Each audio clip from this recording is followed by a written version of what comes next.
নমস্কার। এখন চলে এসেছি আমি গানের ক্লাসে। তনয়াদের এই যে দেখতে পাচ্ছ সবাই একসাথে চলে এসেছি। আর আজকে পিতৃদিবস, সবাই জানো। স্যারকে অনুরোধ করছি একটা সুন্দর গান উপহার দেবে আপনাদের মাঝে পিতৃদিবস উপলক্ষে। আজকে পিতৃদিবস, সকল পিতার প্রতি আমার সশ্রদ্ধ নিবেদন থাক। নচিদার একটা কথা, আপনারা বুঝতেই পারছেন আজকে কোন গানটার কথা বেশি করে মনে পড়ছে, এবং এটা বোধহয় সর্বসময়ের জন্যই প্রাসঙ্গিক। তো আমি দু লাইন গাই, গেয়ে আমি আমার দু কথা একটু বলবো।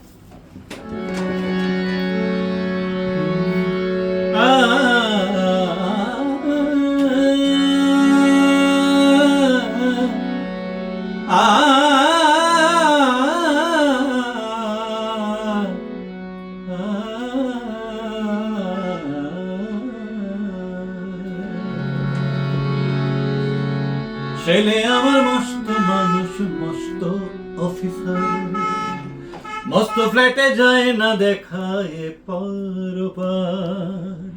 ছেলে আমার মস্ত মানুষ, মস্ত অফিসার, মস্ত ফ্ল্যাটে যায় না দেখায় পার। নানান রকম জিনিস আর আসবাব দামি দামি, সবচেয়ে কম দামি ছিলাম একমাত্র। ছেলের আমার প্রতি অগাধ সম্মান, আমার ঠিকানা তাই বৃদ্ধাশ্রম, আমার ঠিকানা তাই বৃদ্ধাশ্রম।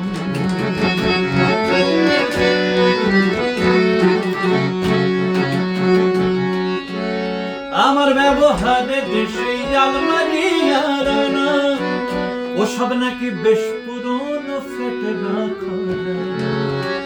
আমার ব্যবহারে দেশে আলমারি আর না, ওসব নাকি বেশ পুরনো ফ্ল্যাটে রাখা যায় না।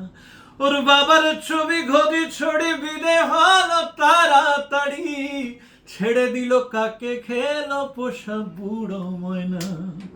স্বামী স্ত্রী আর অ্যালসেশিয়ান জায়গা বড়ই কম, আমার ঠিকানা তাই বৃদ্ধাশ্রম, আমার ঠিকানা তাই বৃদ্ধাশ্রম, আমার ঠিকানা তাই বৃদ্ধাশ্রম। আসলে এই গানটা সবসময়ের জন্য প্রাসঙ্গিক মনে হয় কেন জানেন? যত ভালো ভালো বাসা বাড়ছে, যত ঝাঁ চকচকে বাসা বাড়ছে, তত ভালোবাসা কমছে। তো এই একটা দুর্বিষহ সময়, যে সময়টাতে আমাদের বিশাল বড় ফ্ল্যাটে স্বামী স্ত্রী, ছোট্ট বাচ্চা ছাড়া আর কারো থাকার জায়গা নেই, যেখানে স্বামীর ছবিকে মানে বাবার ছবিকে আউটডেটেড বলে, ব্যাকডেটেড বলে, বা ছড়িকে আউটডেটেড বলে বিদায় করে দেওয়া হচ্ছে। আমার পাশের ঘরে বাবা মার ছবি আছে, রোজ আমি ধূপ ধুনো দিই, মালা পরাই, কিন্তু সেটা শুধু মালা পরাবা বা ধূপ ধুনো দেওয়ার জন্যই ছবি দুটো নেই। আমার ভালোবাসায় রয়েছেন। আমি তার মানে এটা প্রমাণ করতে একেবারেই চাইছি না যে আমি আদর্শ সন্তান। অনেকেই আদর্শ সন্তান রয়েছেন, কিন্তু যারা আদর্শ থেকে ন্যূনতম ভ্রষ্ট হচ্ছেন, তাদের কাছে এইটুকু অনুরোধ যে মা বাবার মতো সম্পদ পৃথিবীতে নেই। আমার বাবা প্রায় 8 বছর বিছানায় শয্যাশায়ী ছিলেন। তখন করোনা পিরিয়ড চলছিল। তখন অর্থ সংগ্রহ করাটা আমাদের মতো প্রফেশনে থাকা মানুষদের ক্ষেত্রে ভীষণভাবে কঠিন হয়ে উঠেছিল। কিন্তু তাও আমি বাবাকে বুঝতে দিইনি যে আমি কোথা থেকে জোগাড় করে বাবার ট্রিটমেন্ট করাচ্ছি। আমার মনে আছে আমার প্রতিদিন শুধু ড্রেসিং করাতে বাবার জন্যে প্রায় ওই সময় দাঁড়িয়ে 450 থেকে 500 টাকা লাগতো। তাছাড়া তো জিনিস আলাদা। তো আমি চেষ্টা করেছি, এবং আমি আশা করব আজকের দিনে এই শপথটা থাক প্রত্যেকের মধ্যে, যে তারা তাদের পিতামাতাকে যত্নে রাখুন, ভালো রাখুন। কেননা এই সম্পদ হারিয়ে ফেললে তখন বুঝতে পারবেন যে কি জিনিস হারিয়ে গেল।